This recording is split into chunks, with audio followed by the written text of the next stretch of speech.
Hey, Mama. How are you today? I'm so excited to sit down and chat with you. And before I hopped on, I was giggling to myself because I feel like I say this every time, but every time I sit down to record, I have to really sit down and reflect and ask myself, how am I currently finding rest in motherhood? And I talked about this last week where I think I'm at this kind of baseline place where I really am prioritizing resting and recovering and filling my cup every single day. So I'm having to get really creative with you on sharing like new ways every week that I'm finding rest. But and this is just a reminder, by the way, that I'm not doing these things necessarily every day. Like this weekly check-in is also a good reminder to myself of like, am I doing all of the things that really give me rest? I will say I am regularly waking up, doing my meditations, like a lot of that stuff that's just ingrained in my routine. I do, but we're all human, right? And we all fall off track. So when I sat down today, I was like, how am I currently finding rest outside of like what I share all the time? And I looked over in my office and looked at the mess just on the other side of my desk, and the playroom is a mess. And I said, that is how I'm finding rest. So I'll give you a little background. We have a cabin up in the mountains that we go to in the summer pretty much every weekend. It's my happy place. I would ultimately love to have our own house up there, Lila and I's own house. Our cabin up there is a family cabin, which is very, very small. It's like 750 square feet. So it's not a place that like Lila and I could go live comfortably, just because since it is a family cabin, like I would have no room to like put any of her toys or anything. It's just not like a functional, or for me to work. It's not a functional place to actually live. But it would be, that's one of my goals, is to live up there. And it's close enough to her dad that like on his days with her, we could meet halfway. He could take her. It would be perfect. The only other thing I will say about that is I do not want to live up there in the winter. So I think in my very ideal world, we would have a house up where our cabin is. We would live there in the summer, like spring, summer, fall. And then for the very cold winter months, we would live somewhere warm. Again, that piece I would need to figure out with her dad. If we were living somewhere that would require a plane ride, I would have to figure that out. But I am putting that out there because those are my goals and my dreams. But anyways, so we go up there a lot, and I kind of find that by the end of the summer, as much as I love going up there, it truly is like my happy place. Feel my it's where I feel most connected to myself. It's where I really find rest, right?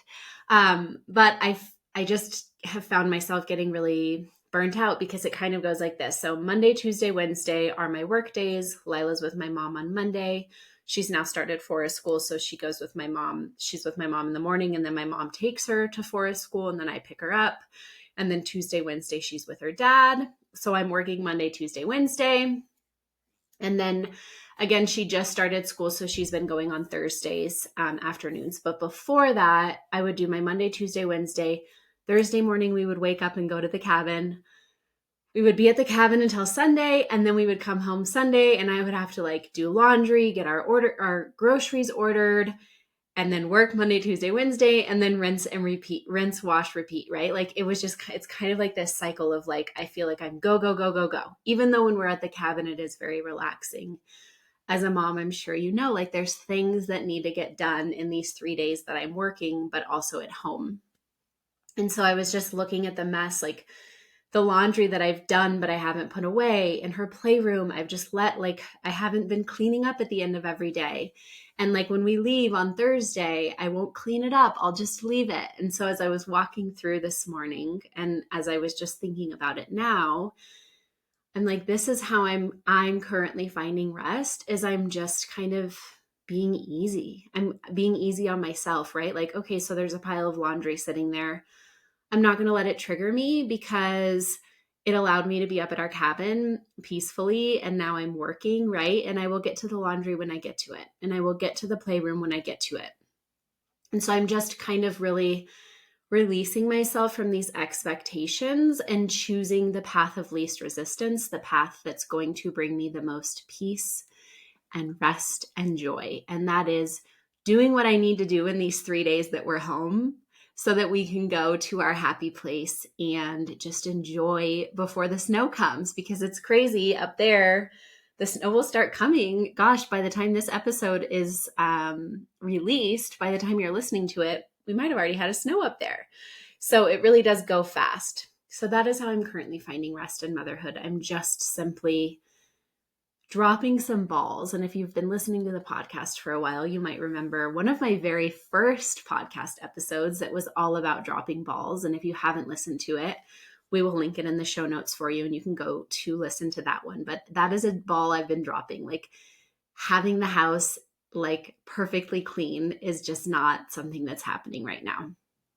Now, I will say last night when we got home from the cabin, while I was unpacking, I took advantage of like putting away a load of laundry that I had done before we left. So like while I was putting away our clothes that we didn't use while we were up there, I put away the laundry that I had done, right? And so kind of like stacking things on top of each other. And then I also took advantage and like vacuumed and swept because I was in that mode. So I take advantage of when I have that energy and then I release myself from the pressure. So as always, I hope that you can take some time right now to reflect on how you're currently finding rest. If you're not prioritizing finding rest for yourself, what could you do today? What could you do this week? What do you find yourself craving, right? Like maybe you just want like a warm beverage that you like to drink. Go get yourself a coffee, right? Do something for yourself this week. Maybe it's voice memoing a friend. Whatever it may be, I want you to prioritize finding rest for yourself. So today's episode is going to be pretty quick and short. It's kind of like this little nugget of wisdom that I've kind of had. I've wanted to talk about it on the podcast for a long time. And I'm like, it's not that like in depth. Is it really worth a podcast episode? And I do think it is. And the reason I think it is because I've had 2 different occasions where this concept has kind of come up in the last 2 weeks where I'm like, this is something that moms are feeling. So I definitely need to talk about it. And so it might be a short episode and that's okay, but I think it'll be a very powerful episode. So it might be small, but it will be mighty. And what I want to talk about is this concept of, I think this especially happens in our age of social media where we're seeing moms on Instagram. And I've talked about this a lot. Let's just remind ourselves that Instagram is a highlight reel. It doesn't matter how real and authentic people are. We are not seeing the full picture. We just cannot see the full picture, right? But we see these highlight reels. And so we see the Pinterest moms. We see the moms making the beautiful breakfast, lunches, and dinners. We see the adventure mom who's doing all of the fun adventures. We see the park mom who's like taking her kids to different parks all the time. Like there's all of these different types of moms, right? And I think that we see all of this and we lump them together without realizing that these are individual women, right? So like you might follow a mom whose kids are always like dressed beautifully. Like maybe she's the Amazon, those accounts that do like the dupes on Amazon. Like maybe she's the Amazon mom who finds the cutest clothes for her kids. And then maybe you follow a mom, like I said, who does all of the healthy snacks and meals. And then you follow the Pinterest mom. And instead of realizing that these are individual women, you kind of like group everything that they're doing into one. And you feel like I need to be doing all of that because they're doing that. But again, we don't know what else they're doing. So like the Amazon mom, I just made her up, by the way, but the cute clothes mom, maybe her house is a disaster, right? I mean, look at me right now. I have piles of laundry like right on the other side of my computer, right outside of my office door. I have a playroom that has doll parts all over the place, right? And so you don't know like what's going on behind every single door or every single screen. And you put this pressure on yourself to be doing it all. And I've talked about this concept of doing it all versus having it all. And I'm not going to be talking about the having it all today. I want to focus on the doing it all and how it's literally not possible for us, right? We just cannot do it all. But we feel like we need to because we see these moms on social media and we're like, oh, I need to be doing that to be a good mom. And I need to be doing that to be a good mom. And I have struggled with this a lot in motherhood of like following accounts where I'm like, oh, she's doing that. I need to do that. That's going to make me a good mom, right?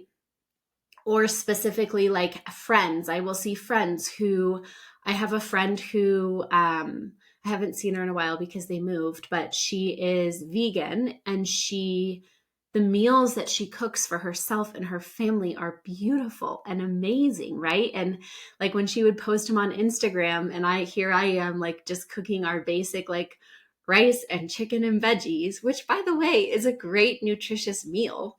But then I'm seeing like her elaborate vegan meal filled with so many veggies that her children are eating happily, then of course I'm like, wow, like she is doing a really good job at that and I am not. And then we start comparing and then we start picking ourselves apart. And we see it everywhere, right? Like I was just talking to one of my VIP clients whose little one just started at a like Waldorf daycare. And she was so excited because they do an art hour where the hour is focused on arts and crafts. And she's like, I am not an artsy person. And I see these Pinterest moms and I feel guilty, but like, I just don't have it in me to bring that into our day at home. And so I'm so excited that he's getting that at school because he's not getting it at home. But she brought up that guilt of like, I see the moms doing the Pinterest activities, and we see it all, but we're seeing highlight reels. And we're also seeing these people who are sharing these specific things on Instagram are sharing what they're good at. They're sharing their highlight, right? They're sharing their shining star, what they excel at, what comes naturally to them. Just like me and sleep, right? Like that's what I'm passionate about. I'm passionate about supporting new moms. Am I talking about having a clean house all the time? No, because that's not me. I'm trying to think of things like that I wouldn't. Do I share Pinterest activities? Absolutely not, because that is not my cup of tea. Now, I have shared this on my Instagram stories before, but like one of my biggest mom hacks is my mom is the arts and crafts queen. She's so creative. Growing up, we still have like keepsakes that we made with her when we were little. And they were like really special, like so many different fun, cute things that she would do with us. And that's not me. So I know we live with them too, but Lila like spends one-on-one time with her on Mondays.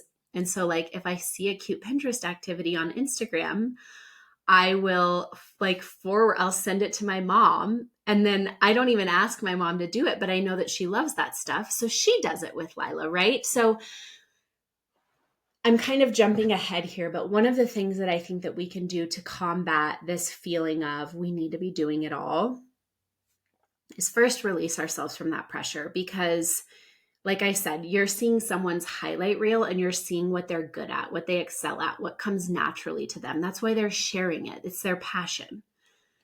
But the other thing is we don't need to be doing all of that. We can think about if we have our village. So just like my client, great. So her village is her daycare, and now they're taking on the arts and crafts role. My village is my mom, and now she's taking on the arts and crafts role.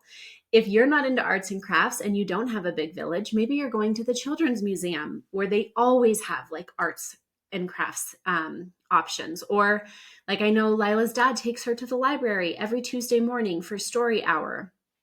And last week they did like this fun little craft, like gel printing. I don't know, I wasn't there, but she brought home some really beautiful paintings that she did, right? So he didn't have to set up the activity. It was the library that did it. So there's ways that we can fill these buckets without making ourselves feel like we have to do it all. And that actually just reminded me of another good story, which is I do not like the park. I don't know why. I have never liked going to the park. It's like, I think it's almost, and I don't want to call it PTSD because I don't want to like downplay how hard and serious real PTSD is. But I think it's like this response from when she was young and I had to like follow her around the park and make sure her fingers didn't get smashed and make sure she didn't fall off of anything, right? Like the park feels like work to me. I will say maybe in the last 2 years, the park has gotten to a place where like I can set down a blanket and like Lila can go play and then come check in with me. Or if I see her doing something fun, I can go over to her. But I don't love the park. My mom loves taking her to the park. Her dad loves taking her to the park. And so I have kind of stepped back from park duty, except when we're up at our cabin because there's a park like literally a 2-minute walk from us. And she loves that park. And so we do that like every day while we're up there. But at home, I don't love going to the park. So I'm like, her dad takes her, my mom takes her. She's at school on Mondays and Thursdays where they're moving their bodies and they're jumping and they're climbing and she's getting that socialization. And so I've taken that pressure off of myself to like get her to the park. And so that's where the message of this podcast episode today would be, you can't do it all. But I'm sure that there's things that you are really good at in motherhood that come naturally to you that you excel at, and focus on those because that's where you're going to flourish in motherhood, right? Now, it doesn't mean like, oh, I'm not good at cooking, so I'm never going to cook, because we have to feed ourselves and our children. But it's like knowing like, okay, cooking is not my expertise. So I'm going to do, just like me, the basic like protein, carb source or starch and veggie. And that's what I'm going to do. And it's going to be great. I'm going to do taco night. I'm going to do pasta night. I'm going to do stir fry night, right? Like the easy things. I eat the same thing for breakfast every single morning. I offer Lila different options, but she usually eats the same thing for breakfast every morning too. Just meaning that like things don't have to be over the top.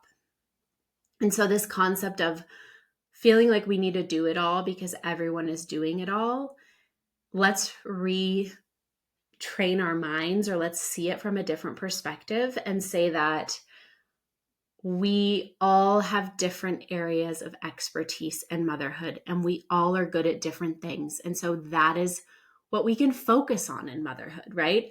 I'm passionate about attachment, gentle parenting, responsive parenting. And so that's where I put a lot of my energy with Lila, right? Like, I don't have the energy to go cook, and she wouldn't even care anyways, but like a 5-course meal at night. I would rather like sit down and read a book with her. Reading is, we both love reading, right? So I'm good at reading. I will prioritize reading over doing something like going to the park because I feel like I need to go do that. Or like doing the Pinterest activities. That's the one I keep coming back to because I think I used to feel really guilty for that. Whatever the case may be, if you're holding yourself to a really high standard that like is unattainable for you, I want you to take a good hard look at that and ask yourself, like, is this guilt serving me? Do I really need to be doing that just because that other mom is doing it? Or is she doing it because she likes it and it comes naturally to her and she really enjoys it? Okay, well, she can go do that. And then I'm going to focus on something that I really enjoy doing that helps me be a better mom and shine in motherhood, right?